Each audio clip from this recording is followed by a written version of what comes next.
présent se trouve le Pont des Arts, aussi appelé le Pont des Amoureux. C'est sur ce pont que des milliers d'amoureux venus du monde entier venaient sceller leur amour à Paris sous la forme de petits cadenas dont ils jetaient la clé dans la Seine. Cependant, la structure de ce pont n'a jamais été conçue pour supporter autant d'amour et sous le poids de milliers et de milliers de cadenas, le Pont des Arts était sur le point de s'effondrer. C'est pourquoi, comme vous pouvez le constater, les cadenas ont été retirés. In front of you now, you can see the Arts Footbridge, also known as the Lovelocks Bridge. It was on that bridge that lovers from all over the world came to lock their love in Paris, hoping to make it last forever in the form of little padlocks which they threw away the key. Though the structure of that bridge was never meant to hold that much love, and due to the weight of thousands and thousands of padlocks, it was on the verge of collapsing, which is why, as you can see, the locks had to be removed. Sur la droite du Pont des Arts, vous pouvez voir l'Institut de France qui abrite entre autres l'Académie française chargée chaque année de refaire le dictionnaire de notre belle langue française. On the right side of the Arts Footbridge, you can see the French Institute, which hosts, among others, the French Academy. The French Academy has the duty of remaking the French dictionary every year. À présent, devant vous, vous pouvez voir un pont que l'on appelle le Pont Neuf, malgré le fait que ce soit le plus vieux des ponts de Paris. On appelle ce pont le Pont Neuf cependant car quand il a été construit au XVIIe siècle, c'était un pont d'un genre complètement nouveau. C'est le premier pont de Paris sur lequel n'ont pas été construits des maisons ou des magasins. Le premier pont de Paris donc, où vous pouvez se promener et profiter d'une vue sur la Seine. Aujourd'hui c'est plutôt normal de construire un pont de cette façon, mais à l'époque c'était très nouveau. D'où le nom de Pont Neuf. In front of you now, you have a bridge called the New Bridge, despite the fact that it is the oldest bridge in Paris. We do call it the New Bridge though, because when it was built in the 17th century, it was a new kind of bridge. You see, this is the first bridge in Paris to have been built without houses or shops on its top.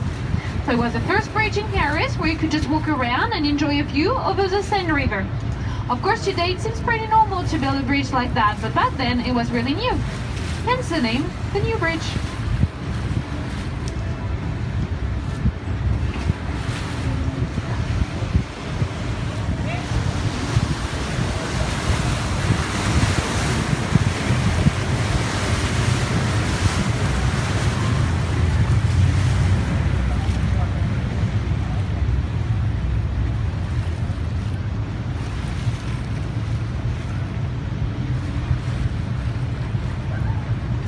Gauche à présent, vous pouvez voir l'île de la Cité. Cette île est considérée comme le berceau de Paris car c'est cet endroit que la tribu des Parisis choisit pour s'installer au IIIe siècle avant Jésus-Christ. Et en faisant cela, les Parisis fondèrent la ville de Paris. Now on your left you can see the City Island. This island is considered the cradle of Paris because it is that spot that was chosen by the tribe of the Parisi to settle down 3 centuries before Christ, and by doing so the Parisi founded the city of Paris.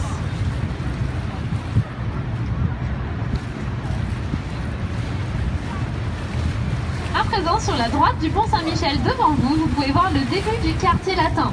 Un quartier très connu de Paris qu'on appelle le quartier latin car c'est là que se trouve l'université de la Sorbonne où, au Moyen-Âge, tous les cours étaient donnés en latin. On the right side of St. Michael's Bridge in front of you, you can see the beginning of the Latin Quarter. Very famous neighborhood in Paris that we call the Latin Quarter because that's where you find the Sorbonne University. And in that university, during the Middle Ages, every classes was taught in Latin.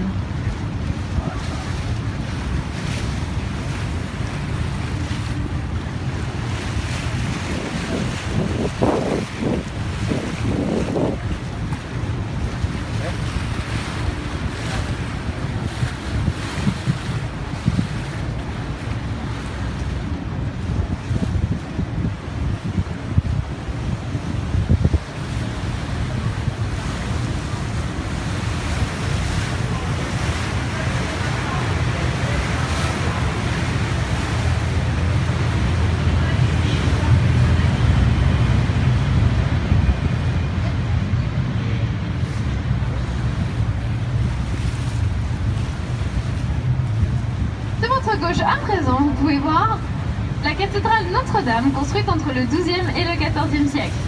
Now on your left, there is Notre Dame Cathedral, built between the 12th and the 14th century. À présent, nous allons passer sous le petit pont. C'est le plus petit des ponts de Paris. Sachez qu'il s'est déjà effondré 11 fois. Now guys, we're about to go under the small bridge. It is the smallest bridge in Paris. Just know that it already collapsed 11 times. Cependant, les 11 fois où ce pont s'est effondré, c'était au Moyen-Âge quand il était encore fait de bois. Alors pour aujourd'hui, ça devrait aller. So the 11 times when this bridge collapsed, it was during the Middle Ages when it was still made of wood.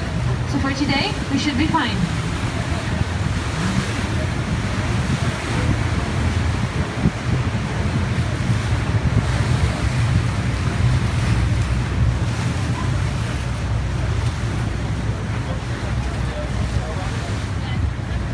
Ici, vous pouvez principalement voir les tours de Notre-Dame. C'est depuis ces tours que Quasimodo, le bossu de Notre-Dame, sonne les cloches. From here, you can mainly see the bell towers of Notre-Dame. It is from those towers that Quasimodo, the hunchback of Notre-Dame, rings the bells.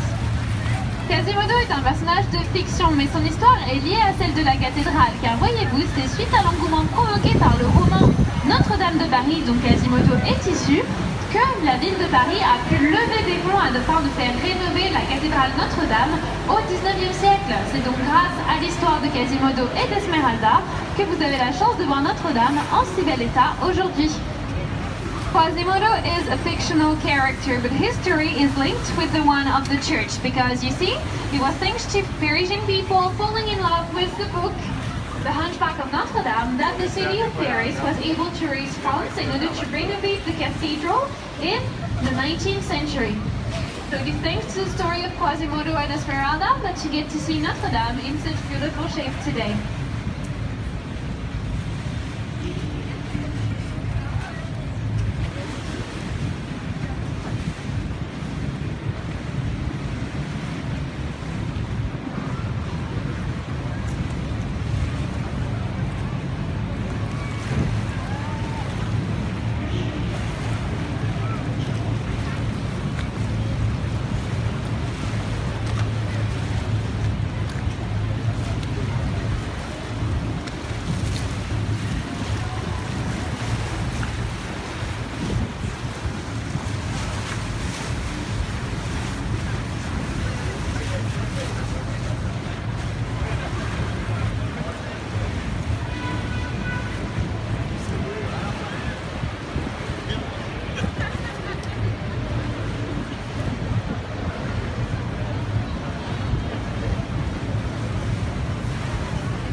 Sur la droite du pont de la Tournelle qui se trouve à présent devant vous, vous avez la façade, vous allez voir dans quelques instants la façade d'un restaurant très connu de Paris, la Tour d'Argent. Si ce restaurant est connu, c'est en partie car il a inspiré le film Ratatouille. Alors je ne sais pas si vous allez être plus heureux ou déçus de le savoir, mais sachez que non, il n'y a pas de rat dans ce restaurant. En tout cas, j'espère. Now guys, in a few seconds, on the right side of the Tournelle Bridge in front of you, you'll be able to see the facade of a very famous restaurant in Paris called the Silver Tower. This restaurant is famous because it inspired the movie Ratatouille. I'm not sure if you guys will be more glad or disappointed to hear that, but no, there are no rats inside that restaurant. At least I hope so. Ce restaurant, c'est donc celui que vous pouvez voir sur votre droite, sous le drapeau bleu. It is a restaurant that you can now see on your right, just under the blue flag.